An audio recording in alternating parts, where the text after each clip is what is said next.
Bonsoir, bonsoir. J'espère que je ne vous ai pas manqué pendant longtemps.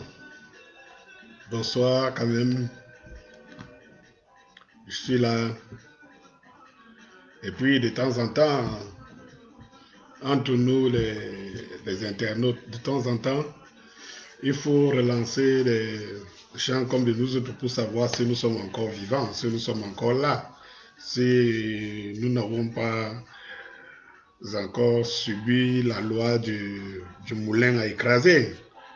Vous voyez, ça nous va toujours droit au cœur de savoir que, bon, nous qui prenons le risque de titiller ce régime, que de temps en temps, qu'on se demande, ça fait quelques jours, on n'a pas vu un des nôtres. Voilà, c'est votre part de participation et de motivation. Bon week-end, bonsoir, bonsoir. Et voilà ma vidéo aujourd'hui. Paul Biya, un capitaine perdu pour des pagayeurs sans issue. Vous savez, quand il n'y a pas de capitaine, cela veut dire que peut-être forcément le bateau ne marche pas. Et puis là, on commence à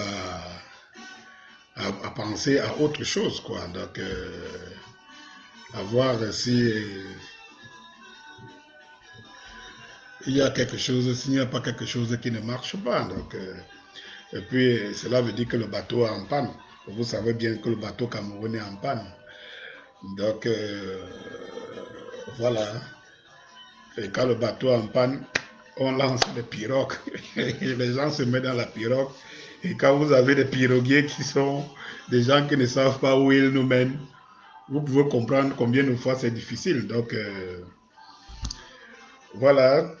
Partagez un peu. Et puis, voyons ce que cela peut nous donner, quoi. Donc, un peu de partage. Je vous laisse écouter un peu la petite musique qui est la musique de chez nous. Aujourd'hui, j'ai décidé de ne pas mettre ma musique pour ne pas faire une apologie, mais vous savez très bien que restez toujours dans ma page YouTube officielle d'Annie Scorpio. Vous trouverez toutes les vidéos, mon point de vue, voilà, donc, et puis toutes mes musiques, que ce soit celles engagées ou bien celles juste pour animer la galerie. Un peu de partage, c'est dimanche, mais je suis là pour qu'on essaye un peu d'en débattre.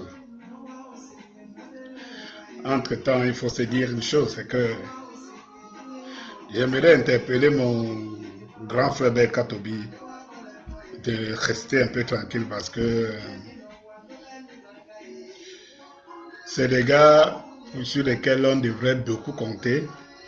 Et c'est malheureusement comme l'artiste aussi, il y a une chose c'est d'être artiste et il y a une autre chose c'est de savoir ce qu'on défend dans la vie. Et c'est juste dire une chose, c'est que quand vous n'avez pas de bonnes casseroles sur lesquelles vous tapez, il faut éviter de critiquer les autres. Voilà. Autant que je pouvais demander dire au grand frère Richard Bona, parce que quand j'avais suivi son intervention, où il disait qu'il traitait Berka Tobi de non-artiste et tout, j'estime quand même qu'il a allé très fort, il a allé fort. Non, c'est un artiste, vous savez, chacun a son niveau, quoi. Donc, c'est ça qu'il faut tout simplement respecter. Chacun a son niveau. Le niveau de l'artiste de mon frère Berka Tobi, c'est au Cameroun. Et là, ça ne se discute pas. Il a eu, pendant belle lurette, ces années de gloire et tout. Bon, on n'est pas forcément artiste quand on a Dakaru, grand frère Richard Bona. Non, la qualité de l'artiste ne se juge pas toujours par rapport à son... Non, vous pouvez être super artiste comme toi, génie dans le monde de la musique comme toi. cela n'enlèvera pas quand même que Belkatobi, c'est un artiste, même s'il se tape les méga, gigas, tous les préfixes, les suffixes, ben voilà. Et quand même, à lui, je vais dire quelque chose. Il y a quelques années à Paris, le, le, le Bassa, le monsieur Joseph Bikoy, je vais le citer. Et quand je parle de Joseph Bikoy, je crois que Belkatobi sait de qui je parle. C'est le producteur de son dernier album à succès. À succès, je ne peux pas dire de son dernier album, de l'album Ayemok. Donc, Joseph Bikoy m'avait lamentablement raconté la mauvaise aventure qu'il a eue avec Belkatobi. Et je crois que ce n'est pas des choses... je préférais en parler une autre fois.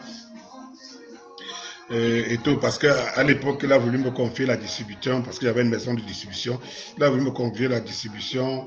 Bref, il voulait se débarrasser des disques, des cassettes, des CD de Belkatobi avec une certaine désinvolture totale. C'est pas une histoire de très gaie. Belkatobi, tu es un grand frère, tu sais de quoi je parle.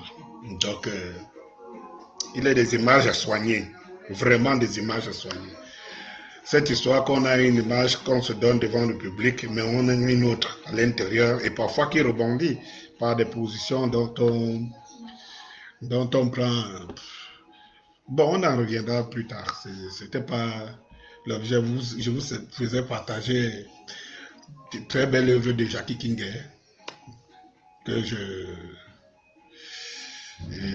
que j'aime beaucoup.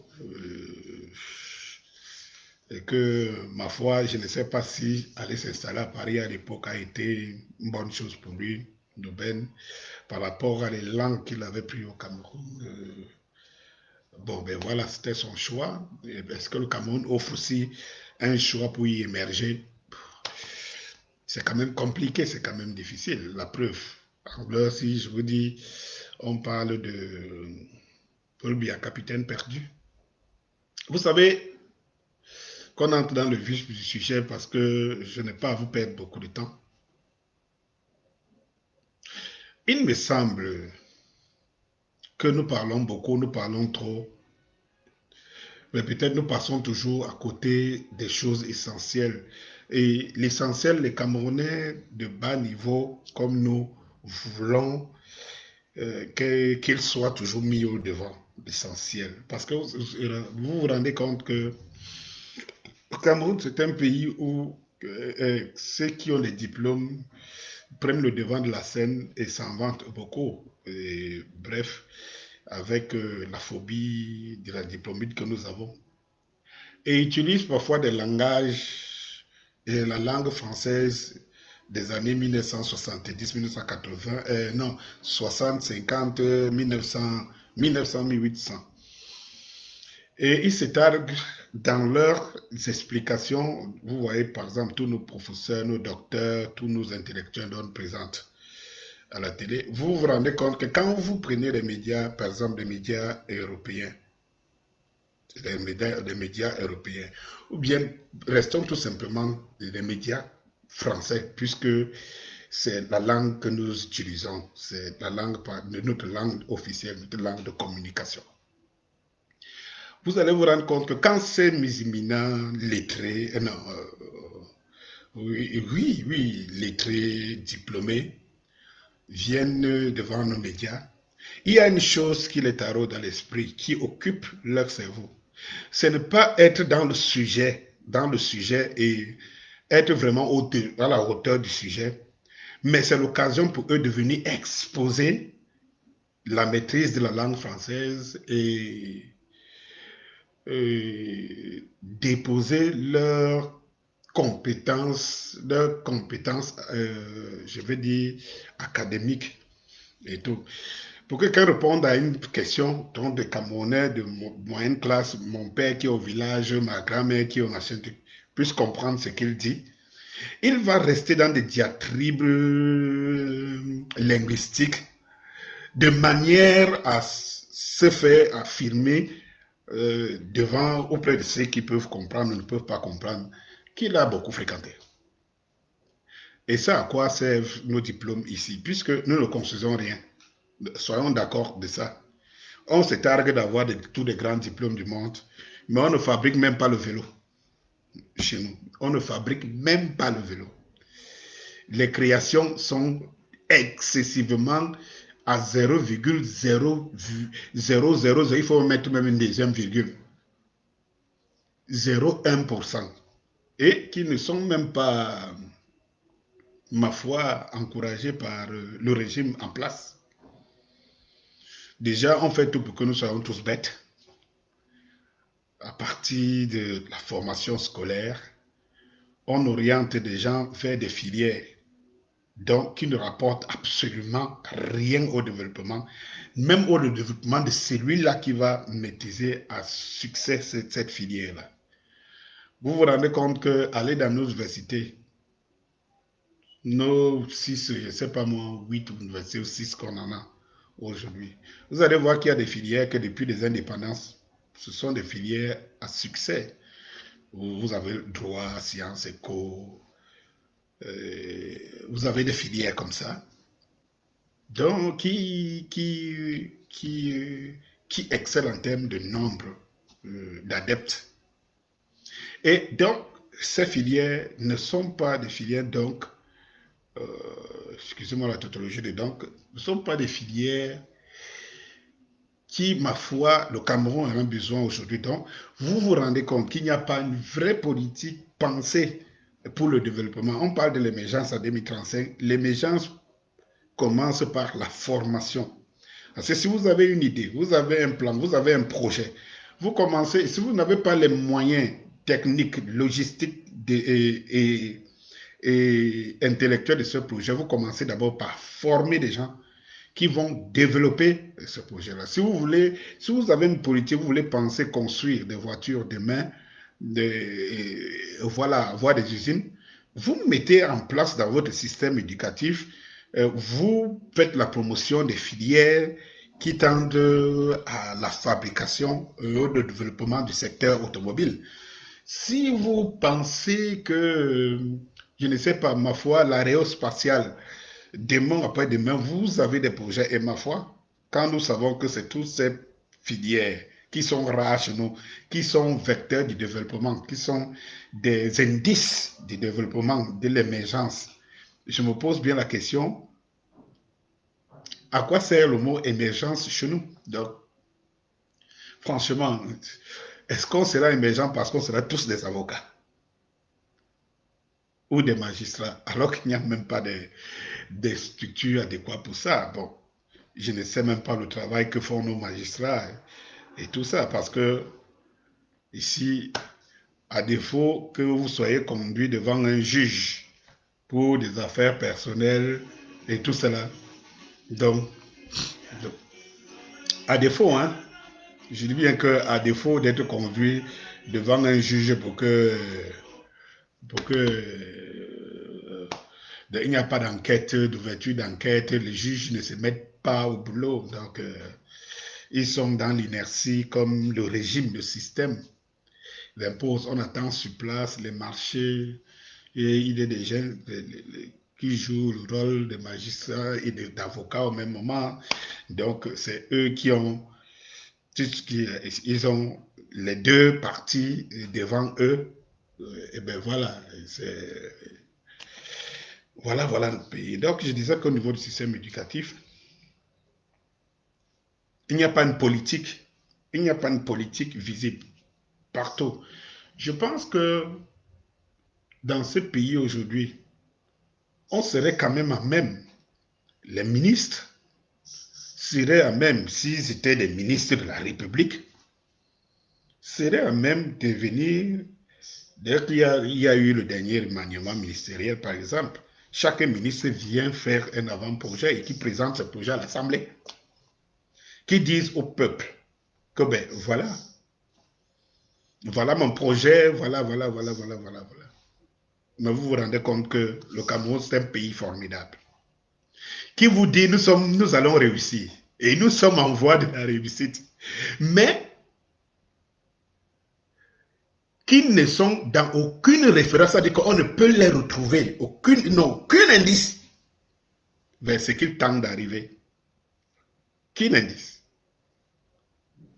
Donc, résultat, nous nous retrouvons dans les mêmes choses, les mêmes moules, tout le temps.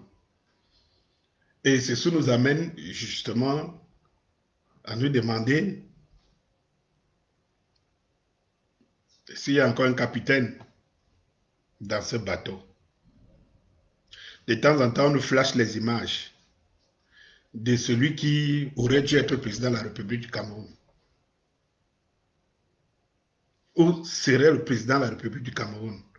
Mais rien que les images, aucune action, n'est pas dans l'activité, n'est pas au devant de la scène.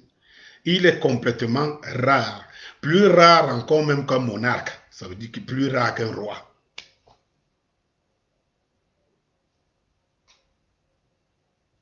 Où est le capitaine?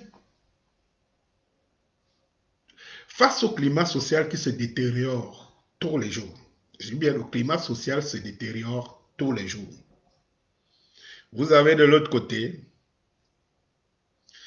les gendarmes qui tuent les jeunes tout simplement parce qu'ils pensent qu'ils ont le pouvoir de le faire et être impunis, comme à Bafoussam, le pauvre jeune étudiant qui est mort. On n'en parle plus. Ce n'était même pas un fait divers. Voilà. C'était juste un incident. Voilà. C'était même pas un fait divers. Ça mérite, la mort au Cameroun d'un citoyen, d'un Camerounais ne mérite même pas d'être un fait divers.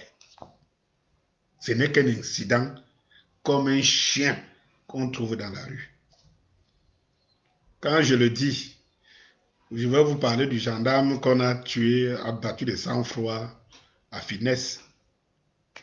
Tout le monde a vu. Et que ça va finir comme ça. Vous voulez que j'aille plus loin? Chacun ici peut citer un exemple qu'il connaît très bien. Donc, voilà.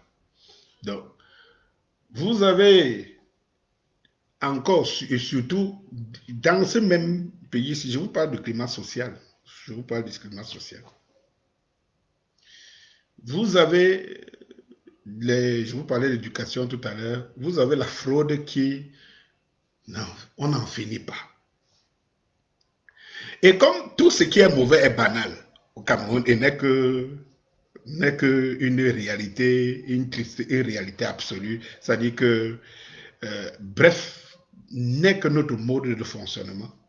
Vous voyez qu'il y a une tricherie caractérisée pour un examen, une épreuve, pour des épreuves de baccalauréat dans un pays comme le nôtre.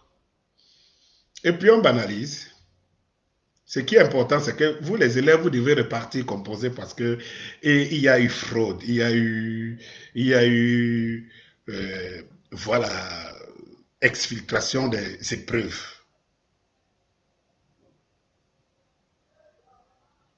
Ce qui devait être une catastrophe, un crime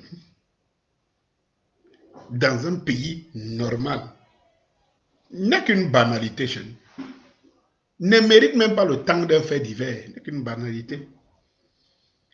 Il y a eu fuite des épreuves et tout ça. La suite, c'est quoi? Quel est le scandale qui est créé autour? Rien. Il n'y a qu'une information qu'il y a eu une fuite des épreuves et que les pauvres élèves qui pensaient avoir fini avec cette pression psychologique, les moyens et les dispositions qu'on y met, on vous dit revenez composer. Voilà la solution. Ça veut dire que ceux qui sont capables de vendre les épreuves, alors ils sont impunis. Ce n'est que normal, ce n'est qu'une réalité. Et il faut se dire une chose, c'est que c'est parce que des choses sont aussi éloignées qu'on ne peut pas faire autrement. Voilà la réalité camerounaise. C'est-à-dire que c'est un crime. Parce que l'école, c'est quand même le siège de l'intelligence. Mais quand vous avez des gens qui peuvent prendre les épreuves pour les vendre au marché, que cela ne soit pas un scandale. On demande plutôt aux élèves d'aller recomposer. Les pauvres, la pauvre population, c'est toujours elle qui paye.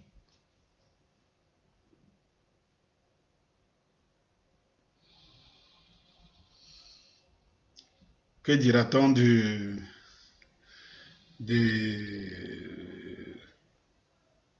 ministre?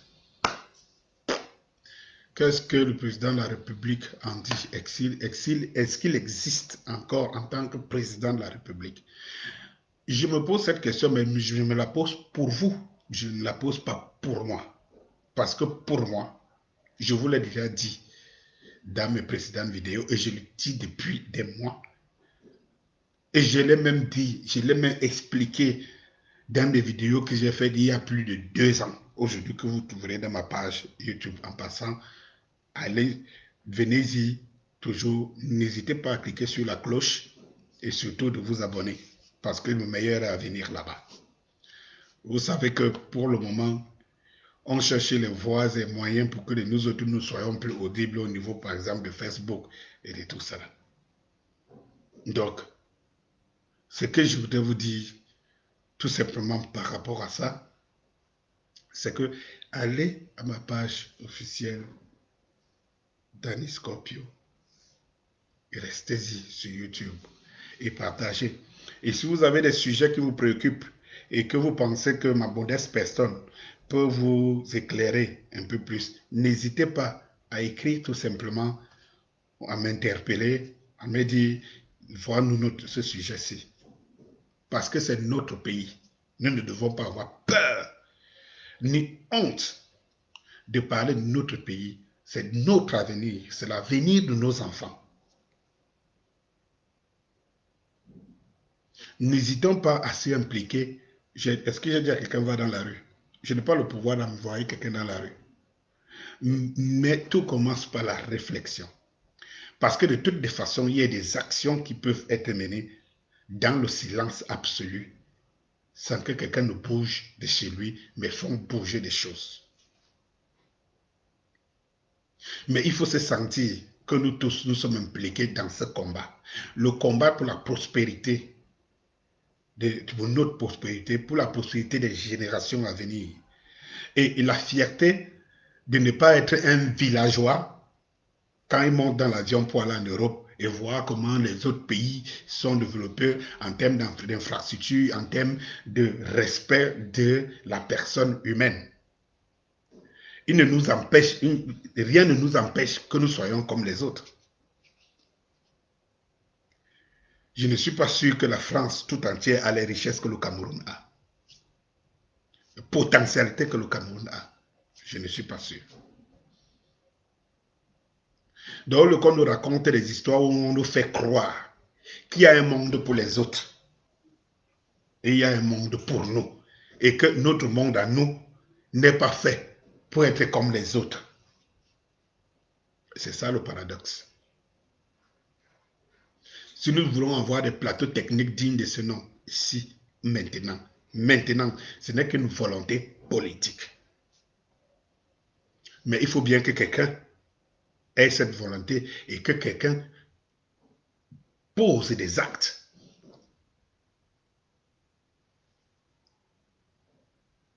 Vous avez vu, quand je vous dis que notre pays n'a pas de capitaine, le bateau Cameroun n'a pas de capitaine, vous ne pouvez pas comprendre qu'il y a une crise sociale accompagnée d'une prise des armes au nord-ouest ou au sud-ouest. Vous avez un président de la République responsable et c'est lui que pendant longtemps, on nous a présenté comme le garant de la paix. Parce que c'était le slogan, il ne faut pas oublier ça. C'était le slogan des supporters de ce régime. Il y a encore quelques années, c'était qu'ils étaient les garants de la paix. Il était le garant de la paix. Oui, chaque fois qu'on voulait parler, oui, vous savez, ce qui nous importe, ce qui est important de relever pour le président Paul Biya, c'est qu'il y a la paix, alors que dans d'autres pays, il y a la guerre. Et tout cela. Aujourd'hui, nous retrouvons avec des fronts ouverts, des milliers de morts. Nous avons la guerre nous avons la guerre Boko Haram. Nous avons ici là les Salaka, les Balaka. Oui, les anti-Balaka et tout cela, les Seleka, ici au niveau de l'Est. Le climat social n'est pas bon et se détériore du jour au jour, du jour au lendemain. Où est le capitaine auto-déclaré Paul Biya? Quand je parle d'ici d'auto-déclaré, j'aimerais bien valider les élections, mais en temps normal. Toutes ces élections réunies, quand vous voyez le nombre de participations de votants, ça veut dire que des Camerounais qui y ont participé pour donner de leur voix, le pourcentage est très faible. Cela veut dire qu'on s'en fout des Camerounais de leur position, parce que si les Camerounais ne participent pas aux élections, je pense que si ce régime avait pour ambition le bien-être des Camerounais, il devrait se dire, mais ces gens-là, il faut qu'on les écoute, il faut qu'on comprenne pourquoi ils ne vont pas à l'élection. Oh, combien donc on joue bien leur jeu. C'est-à-dire que le tout, c'est qu'on n'y parte pas, mais qu'ils réussissent à positionner leur clan, que ce soit dans l'opposition, que ce soit dans leur propre régime. Ils sont maîtres des deux camps. Et la maîtrise des deux camps se sent un peu partout. À l'Assemblée nationale, au niveau des Sénats, vous avez le président de la République qui nomme des sénateurs, qui dit même à des sénateurs qui sont votants. Donc, en toute chose, vous ne pourrez jamais débattre. Vous avez au niveau de la Cour constitutionnelle, celui qui nomme la Cour constitutionnelle, au niveau de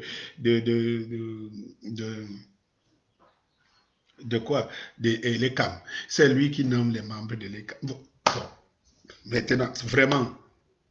Et quand je pense que des gens comme les Cabral Libi, comme tous ces nouveaux sardinards qui ont trouvé l'opportunité de jouer le jeu de ces régimes sur le dos et le sang des Camerounais,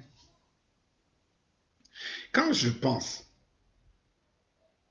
que ces gens nous font croire que tout peut être possible dans ces conditions, j'aimerais tout simplement dire, qu'est-ce qui est donc difficile? Qu'on mette des institutions, des choses aussi claires, normales, si on n'a rien à craindre, si on pense qu'on est positif, si on pense qu'on est sain, pourquoi nommer des gens, des représentants du Haut Sénat, par exemple, des représentants du peuple? Pourquoi nommer certains? Pourquoi? Pourquoi nommer les gens qui vont trancher la Cour constitutionnelle? Pourquoi nommer les gens qui vont gérer les élections? Pourquoi? Pourquoi c'est si difficile alors qu'on demande aux Camerounais de porter le lourd fardeau? Pourquoi c'est si difficile de dire, bon, ok, si c'est ce que vous voulez, voilà ce qu'on fait. Mais vous avez un camp, je dis qu'un seul camp, qui décide de tout et qui vous dit nous sommes démocrates. À l'Assemblée des lois, à l'Assemblée nationale, tout ce qui passe à l'Assemblée nationale, c'est des projets de loi. C'est-à-dire que les choses qui viennent directement d'étudier et on applaudit. Les propositions de loi qui sont dédiées aux représentants, aux députés. Donc quand je vois des Cabral qui nous disent qu'ils vont faire le miracle à l'Assemblée nationale, vraiment, c'est bien comme vous êtes là, vous avez vos salaires, gros salaires qui passent à la fin du mois, les avantages qui vont avec. Je dis encore sur le dos et le sang du peuple. Alors, nous avons donc une personne qui nous dit, dont on nous dit qu'il dirige le Cameroun. Et donc les Camerounais ne voient nulle part.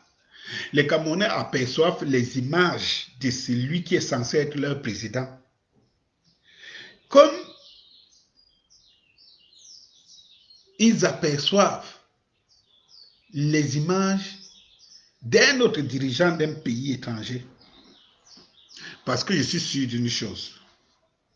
Les Camerounais que nous sommes voient beaucoup plus Macron, qui est à 6000 km d'ici,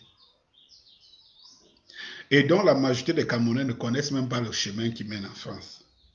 Mais tous les Camerounais, même au village, connaissent Macron plus que Paul Biya. Si quelqu'un me demande, si quelqu'un peut me démentir ici, qu'il vienne ici me démentir que c'est faux. Les Camerounais, même les petits-enfants, nos enfants à la maison, connaissent beaucoup plus Paul Biya, Macron que Paul Biya, qui est président du Cameroun. Et ce sera ici qu'il faut respecter nos gars de la diaspora, qu'ils font ce qu'ils peuvent faire. Malgré le fait que parfois, il y a des gens qui pensent qu'il faut diviser pour mieux régner et qui vont apporter, qui essayent de semer de la zizanie au sein des frères de la diaspora.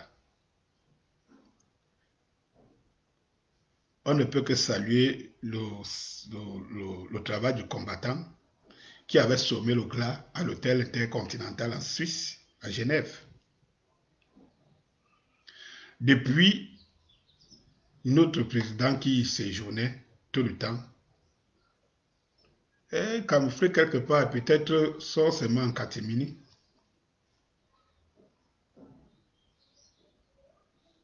Il ne parle pas au Camerounais.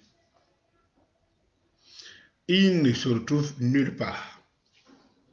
Vous avez déjà vu un dirigeant qui ne visite même pas sa circonscription où il est responsable? Vous avez déjà vu ça quelque part? Non, soyons un peu sérieux. Moi, je vous pose une question qui est simple. Vous avez déjà vu quelqu'un qui prétend être dirigeant d'une société, d'une entreprise, d'un environnement ou bien des personnes? Donc, il ne fréquente pas. Donc, il ne visite pas. Vous vous souvenez de la dernière visite de Paul Biya dans une structure au Cameroun? C'est quelle histoire ça? Qu'est-ce que les gens nous racontent même? Et tu as les gens qui viennent quand même devant la scène pour nous démontrer que c'est normal. C'est normal pour eux, c'est normal. Vous avez un président de la République qui est au service du peuple. Il a été choisi selon eux, selon lui-même, par le peuple. Être au service du peuple, mais qui ne fréquente pas ce peuple-là. Il vit donc les réalités de ce peuple où on crie là, il n'y a pas de route, il n'y a pas ceci. Il n'est pas avec nous.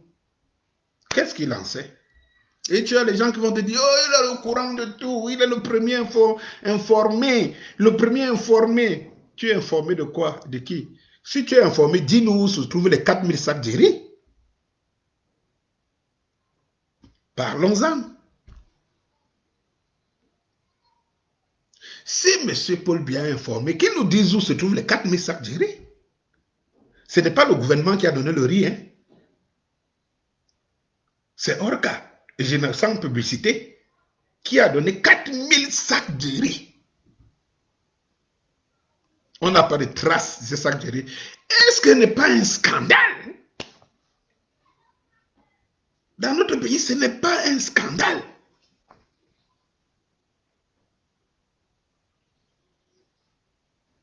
Nous nous retrouvons où? Expliquez-moi, moi je veux comprendre. Parce que je ne comprends absolument rien. Expliquez-moi. J'ai eu une société de la place, ce n'est pas l'État. Une société de la place donne 4000 sacs de riz. Ils sont introuvables. Et ce n'est pas un scandale. Personne n'est interpellé. Vous avez plutôt un ministre de la Santé qui s'en défend. C'est tout. Mais tu n'entends personne dire on a ouvert une enquête, une information judiciaire, et machin truc. Mais le pauvre moi, on va m'arrêter, on viendra m'arrêter un jour ou l'autre pour dire, un juge avait une information judiciaire sur moi pour apologie au terrorisme, pour insulter, outrage à chef d'État et machin, truc et tout.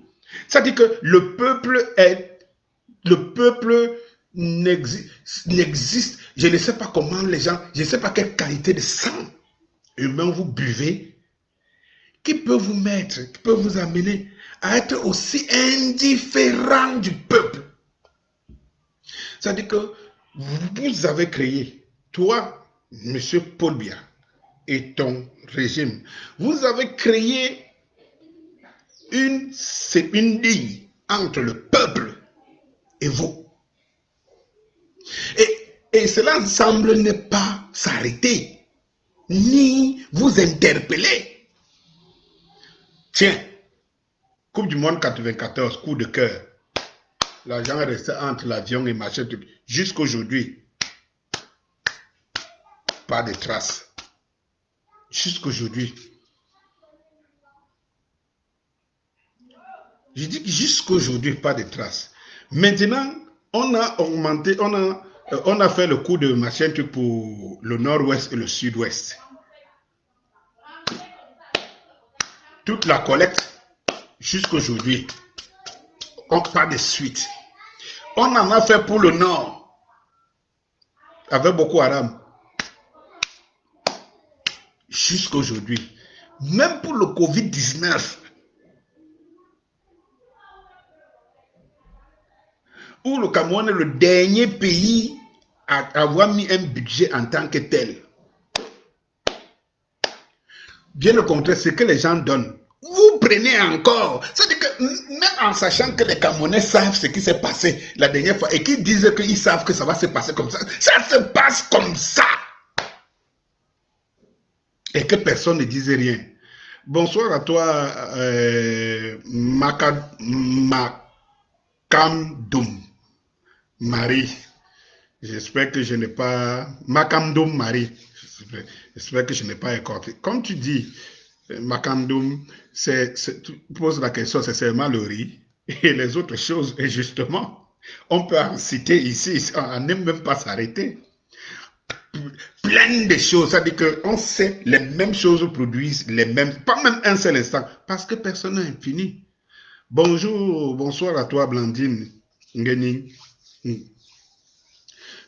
Comme tu dis que tu penses que c'est juste le mauvais cœur, au sens propre du terme, il n'y a même pas seulement le mauvais cœur, il y a même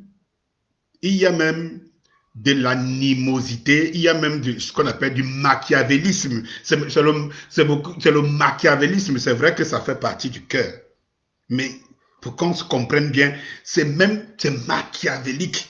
C'est-à-dire que tu as les gens qui ont l'impression que je ne sais pas où ils ont donné leur cœur au diable, leur corps au diable. Et que pour ça, tous les Camerounais peuvent mourir sans leur dire rien parce que le sacrifice qu'eux ils ont donné au diable est plus puissant que ce qu'ils font aux Camerounais. Parce que si vous n'avez pas le sentiment que vous vivez la même chose quelque part, vous ne pouvez pas traiter les gens comme ça. Vous ne pouvez pas posez-vous la question, où est la justice pour se saisir des dossiers? Comment une entreprise peut donner 4000 sacs de riz aux Camerounais? Ça disparaît. La justice est où? Nos justiciers, ils attendent me prendre pour outrage chef de l'État, apologie de terrorisme, complicité avec les ambazoniens. Ils ont toutes ces accusations sont inscrites quelque part. On fait seulement de copier-coller.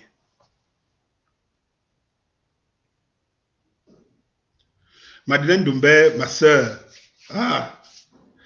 toujours en forme, la grande dame de Paris. J'espère que tu vas bien et que les enfants vont bien aussi. Donc, comme tu poses la question, Blandine Ngeni, c'est qui aurait cru que même le riz était en danger dans les mains de ces gens. Mais tout est en danger chez eux à partir du moment où le Camerounais n'a même pas la valeur d'un chien. J'ai dit que le Camerounais n'a même pas la valeur d'un chien auprès de ces gens. Et c'est le gouvernement que Paul Biya dirige. C'est celui-là, c'est ce gouvernement que Paul Biya dirige. Oui, Francky Stilongo, je pense que, comme tu dis, l'heure est à combattre tous ceux qui supportent le RDPC. Oui, parce que c'est un combat. Nous avons un choix. Soit nous restons tranquilles et on viendra même prendre nos sœurs dans nos maisons. On viendra les violer chez nous. On viendra, je dis qu'on viendra nous faire avaler les caca. On viendra même récupérer ce qui nous appartient de propre, que nous avons cultivé avec notre sang. On viendra le chercher. Si on ne fait pas quelque chose, on va y arriver. On va y arriver.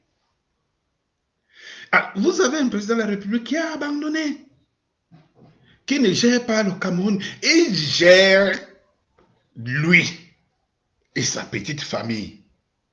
Et il a donc laissé le Cameroun aux pagayeurs. Et vous imaginez quand vous êtes en haute mer et que c'est pas la pirogue, pas les pagaies, pas la pirogue en moteur, les pagaies. Vous avez donc des pagayeurs qui sortent de partout et nulle part. Et vous vous posez la question, ce sont ces gens qu'on met pour gérer le Cameroun qui pagaient à gauche à droite. Vous vous rendez compte que même une conférence sur le général des chefs d'État, le Cameroun étant le poumon économique de l'Afrique centrale, le Cameroun étant comme le père aîné d'une famille qu'on appelle l'Afrique, d'une famille régionale qu'on appelle l'Afrique centrale. Monsieur Paul Biya ne peut pas faire une vidéoconférence. Il ne peut pas faire une vidéoconférence où, même étant dans la chambre, on cache même seulement le lit. Il peut parler. Quelqu'un dont on dit qu'il est père, qu'il est un des sages de l'Afrique. Mais lorsqu'il faut parler avec ceux qui devraient être des jeunes chefs d'État et tout cela, présidé par un bongo dont on sait qu'il est déjà tétraplégique, lui, il préside le Grand Cameroun. Rappelez-vous, hein, la population du Gabon tout entière n'atteint pas Yaoundé. Le président, le grand-père, le grand frère, le patriarche de l'Afrique centrale, il est incapable de tenir une vidéoconférence. Et tant chez lui, ce n'est pas que déplacement. Et dans ce pays, on trouve encore des gens qui nous expliquent que tout est maîtrisé, tout est bon.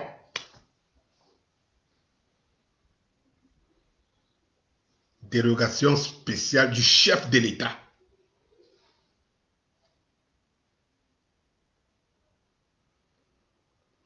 Ulrich Marot, tu dis bonsoir, monsieur Alenam, l'unité de valeur qui confère la sortie de cette école, c'est le vol qui a un très grand coefficient.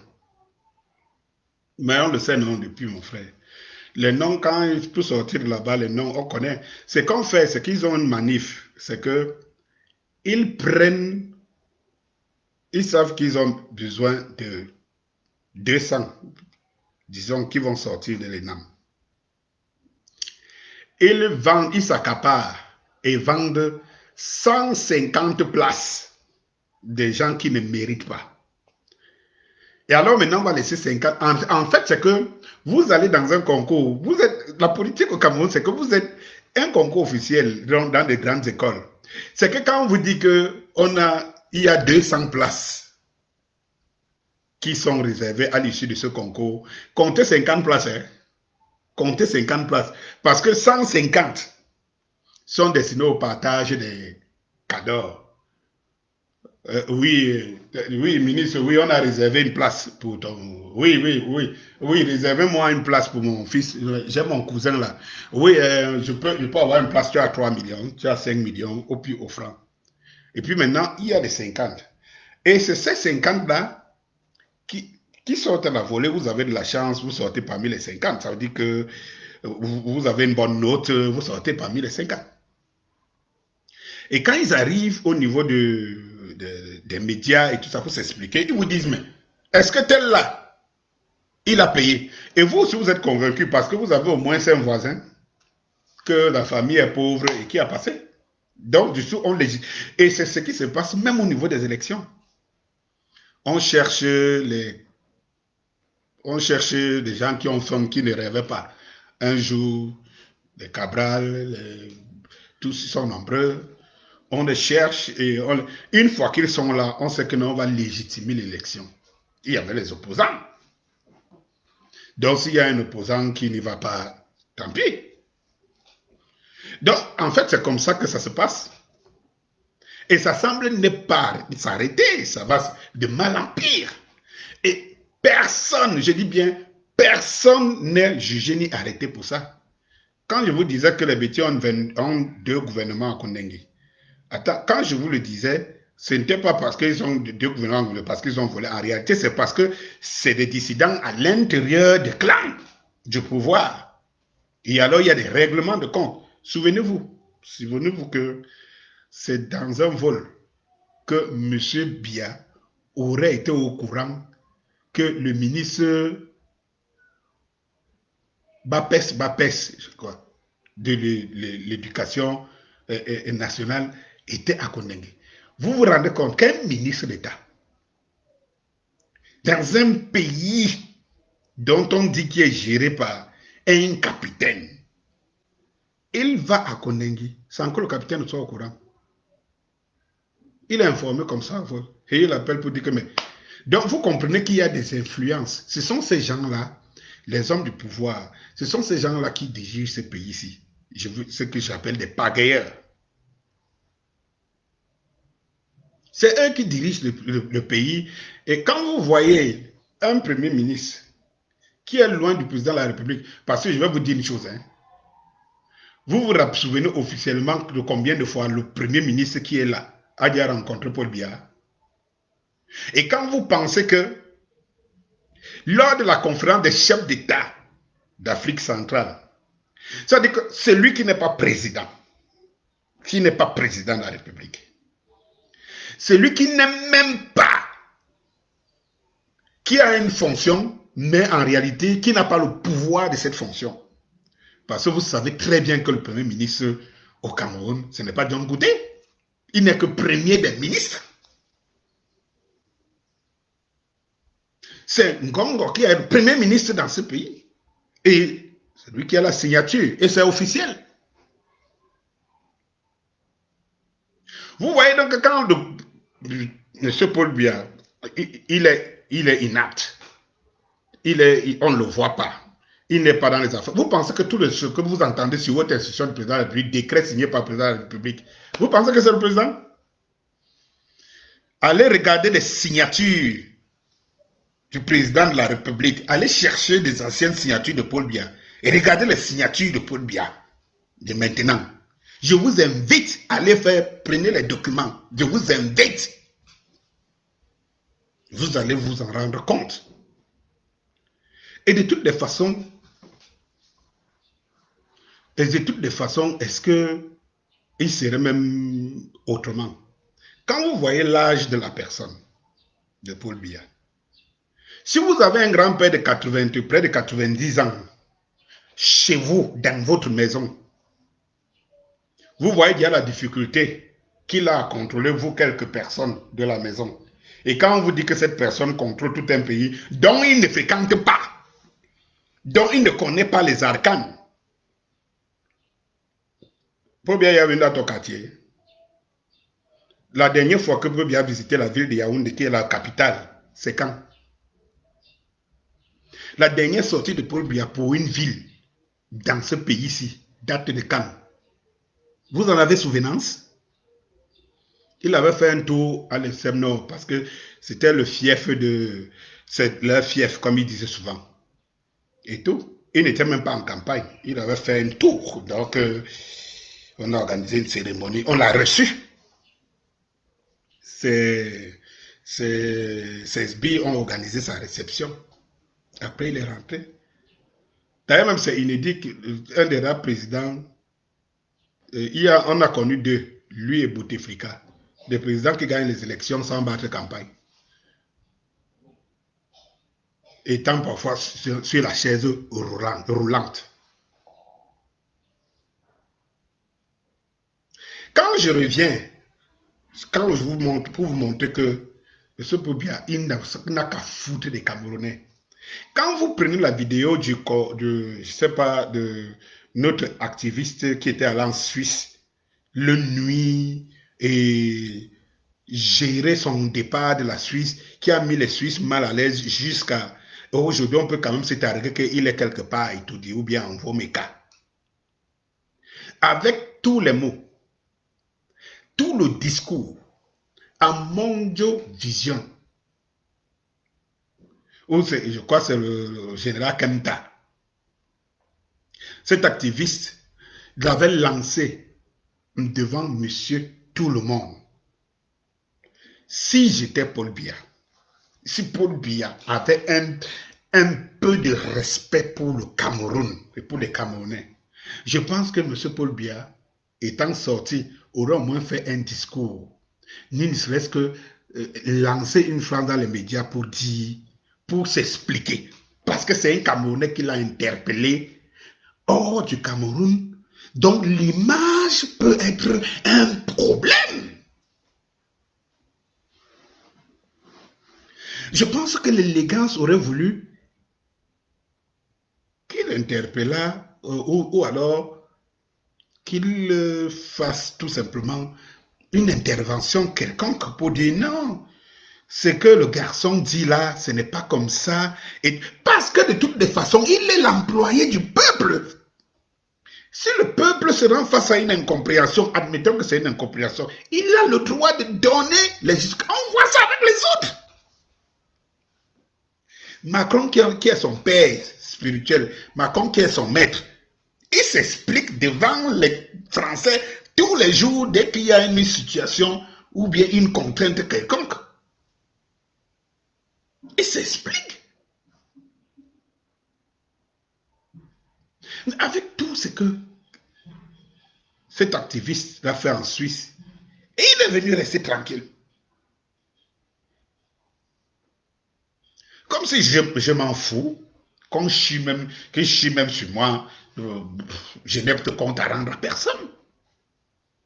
Non, station raison gardée. Est-ce que ce type pouvait rester tranquille face à l'interpellation? Avec toutes les accusations que cet activiste a portées devant la police, devant un Mondiovision.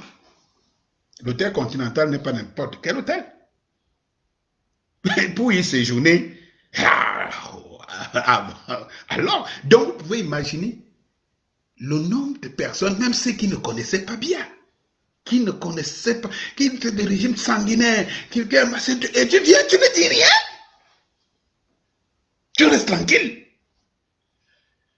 Ce n'est pas possible. Cela veut dire que tu n'as même pas tu n'as même plus ta propre dignité à défendre.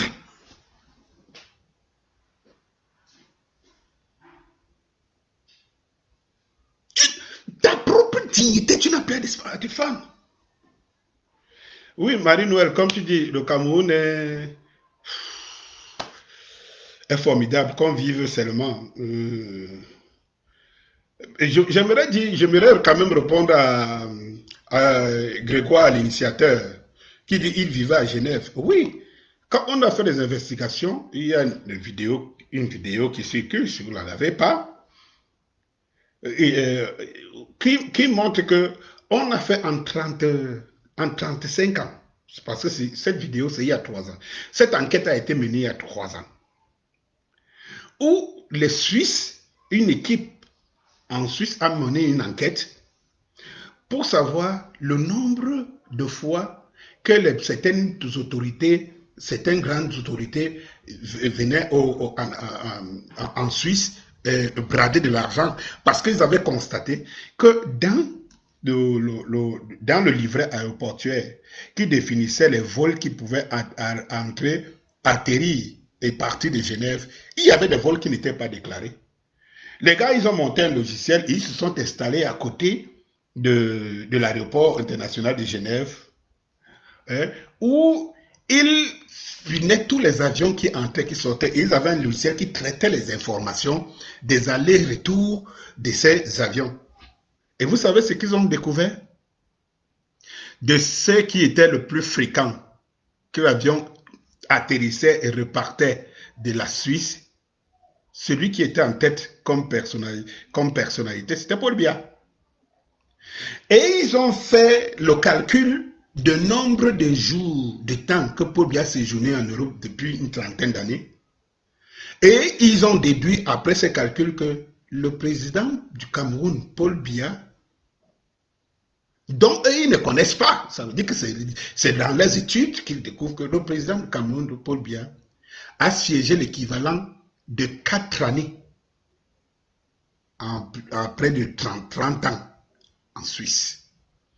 Cela veut dire que quand on prend le nombre de fois qu'il a séjourné en Suisse, c'est 365 jours multipliés par 4.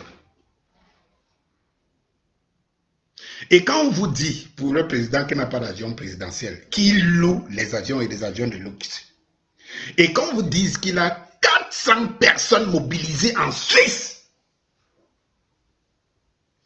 payées aux frais de l'État, pour ces multiples, ces nombreux voyages. Et quand on vous dit combien coûte un seul voyage, une seule journée de mobilisation de l'avion, ah, ma foi, vous comprenez pourquoi on vous dit officiellement,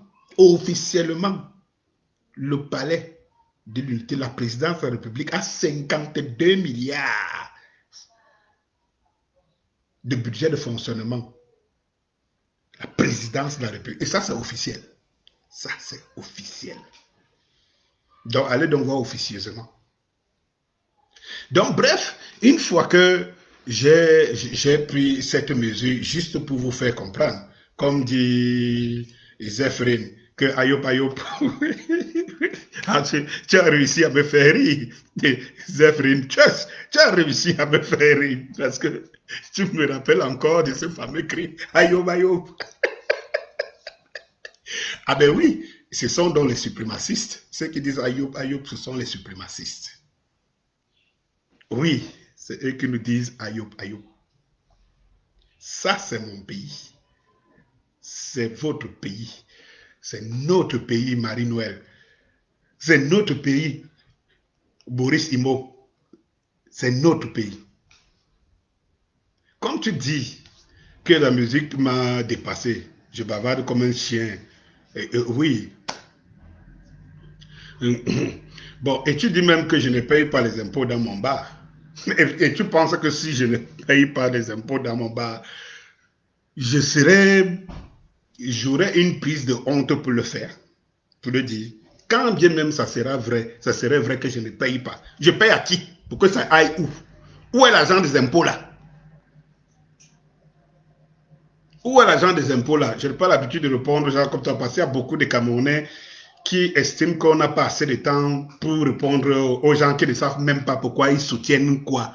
Parce que de toutes les façons, même la Bible l'avait dit, même Jésus-Christ, pour ceux qui croient. Vous savez, quand Jésus-Christ fait la fameuse épopée des graines de Cérémée, il y a un disciple qui va lui poser la question que, maître, qu'est-ce que tu voudrais encore par là nous dire? Et il va leur dire, mais ceci, vous là, n'avez-vous pas toujours compris? À vous, il va dire à ses disciples, à vous, il va dire aux autres, il les a donné le devoir d'apprendre. À vous, vous êtes donné le devoir de comprendre.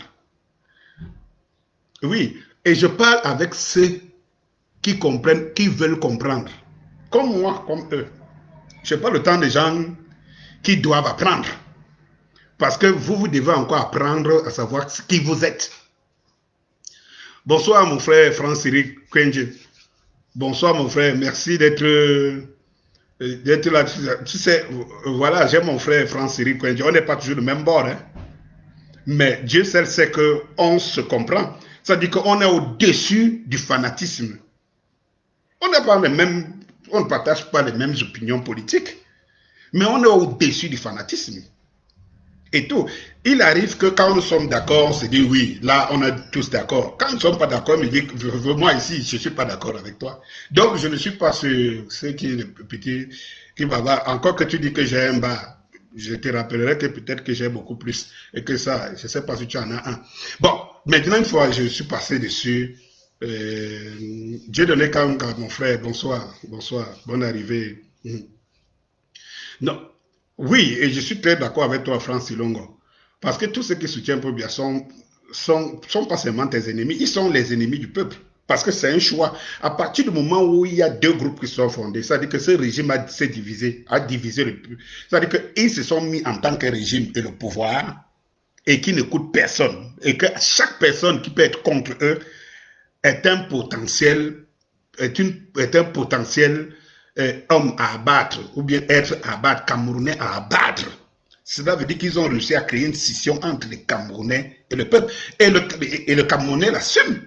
Quand on dit ne partez pas à une élection, il y a 30% qui partent. Encore qu'il faut voir 30% de combien de ceux qui sont inscrits.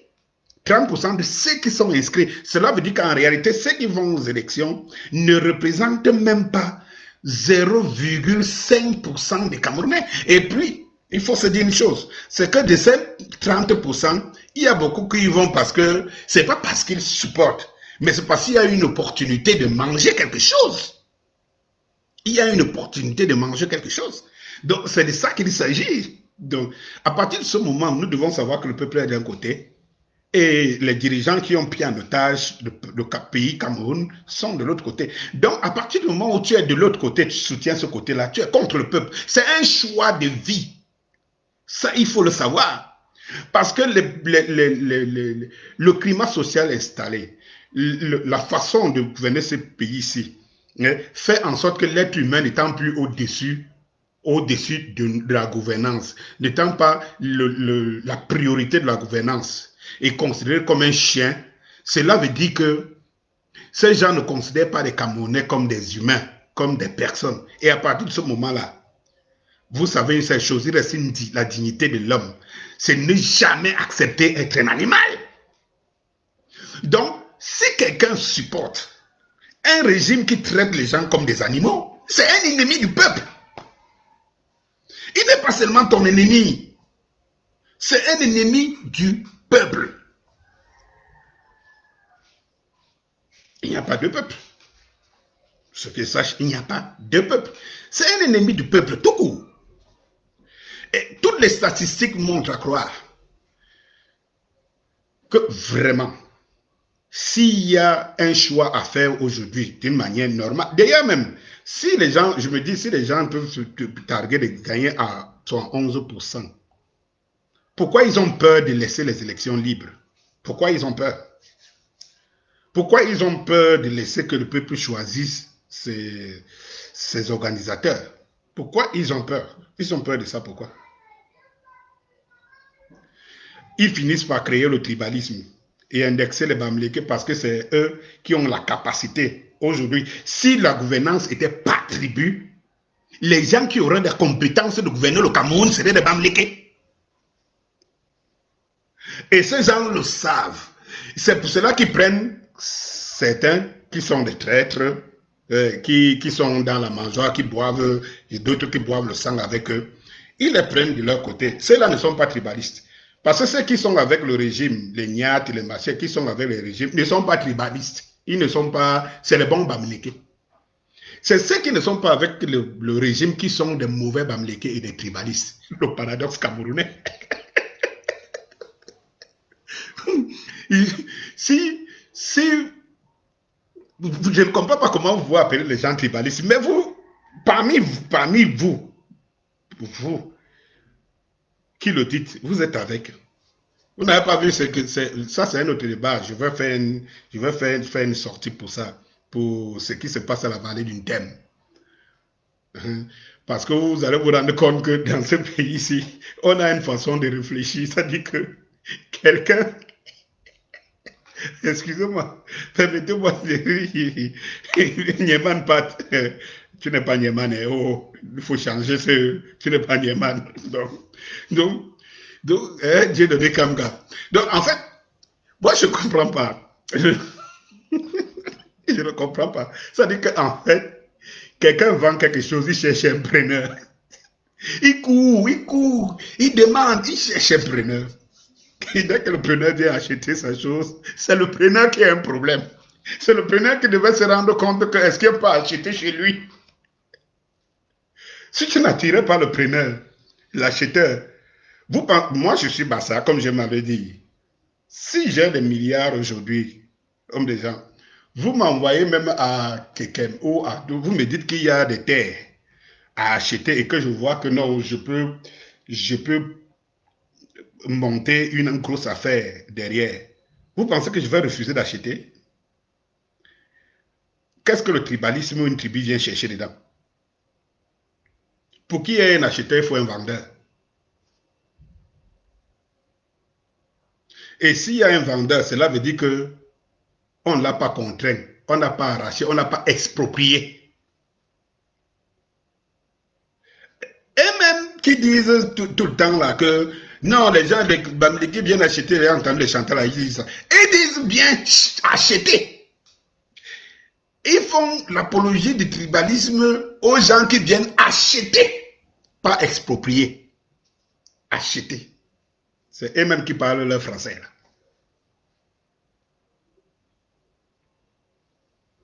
Donc, en fait, il faut se dire une chose. C'est que nous, les Camerounais, nous sommes...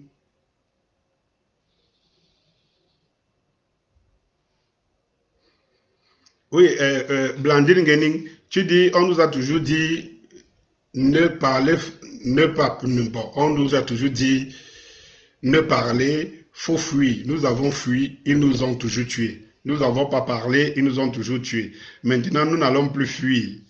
Nous parlerons avant de mourir. C'est comme ça maintenant. Ah oui, parce qu'en fait, je le disais dans une de mes chansons, que j'ai fait un featuring avec Valsero à l'époque, vous allez trouver ça dans ma page YouTube, toujours. Comme je vous disais, partagez, abonnez-vous, surtout à ma page YouTube Danny Scorpio officiel, Danny Scorpio, et puis surtout cliquez la cloche. Parce que de toutes les façons, meilleur à venir là-bas. Et là-bas, vous allez trouver une vidéo où il y a certaines de mes chansons. Une chanson qu'il a fait avec Valsero, en featuring avec Valsero, à l'époque, c'était Ça va mal. Et ça répond, Blandine Ngeni, ça répond à ce que tu dis. Parce que dans mon couplet, quand je le prends, je dis, je voudrais partir et revenir rectifier le tir. Non, je vais dire non, le temps passe vite, ça risque de devenir pire. Pourquoi fuir si je peux mourir à martyr? Et rectifier le tir aux générations à venir, je n'irai nulle part ailleurs. Le Cameroun, c'est la terre de mes ancêtres. Oui, parce qu'il n'y a pas un Cameroun qui appartient à certaines personnes. Qu'ils aient le pouvoir, qu'ils aient la force, c'est bien beau. Mais, comme quelqu'un dit, Wande, oui, Canas Paolo, Da Silvas, oui, je te dis, mon frère, regarde comme le père a vendu le terrain de plus de 10 000 hectares aux Chinois. Personne ne parle. Oui. Ah ben oui. Ça, je voudrais faire je disais tout à l'heure que je voudrais faire une sortie, une vidéo justement sur la vente des terres ici. Parce que vous savez, c'est très facile d'indexer. Je crois que les Bamileke sont le fonds de commerce le plus facile des suprématistes, des gens qui sont de l'autre côté du peuple, contre le peuple et tout. Mais il faut que les Camerounais sachent que dans le classement des pays africains, qui vendent leurs terres aux étrangers et qui ont déjà vendu leurs terres aux étrangers, le Cameroun vient encore en tête. Je crois, viendrait encore en tête. Le Cameroun viendrait encore en tête. Les pays qui vendent leurs terres aux Chinois, le Cameroun viendrait encore en tête. Et là, on n'en parle pas. On n'en parle pas. C'est là où on peut voir l'odeur d'un Bamileke qu'on parle. On n'en parle pas. On n'en parle pas. Il y a des parties des terres du Cameroun qui n'appartiennent plus aux Camerounais. Il faut qu'on se le sache. Il y a une partie des terres au Cameroun qui n'appartiennent plus aux Camerounais.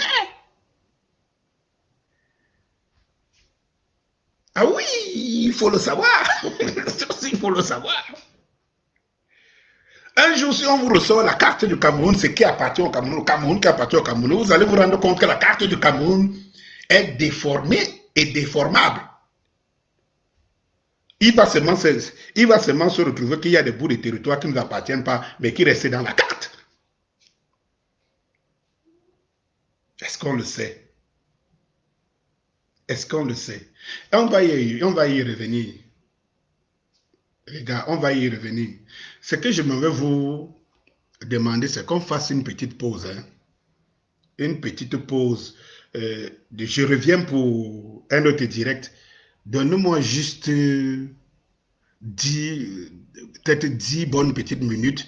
Je reviens vous parler de certaines personnes qui pensent qu'il faut vendre, il faut qu'ils s'affichent pour qu'on leur donne aussi des petites miettes. Il faut qu'ils s'affichent. Donnez-moi 10 minutes si vous êtes encore sur les réseaux et je vous reviens. À tout de suite.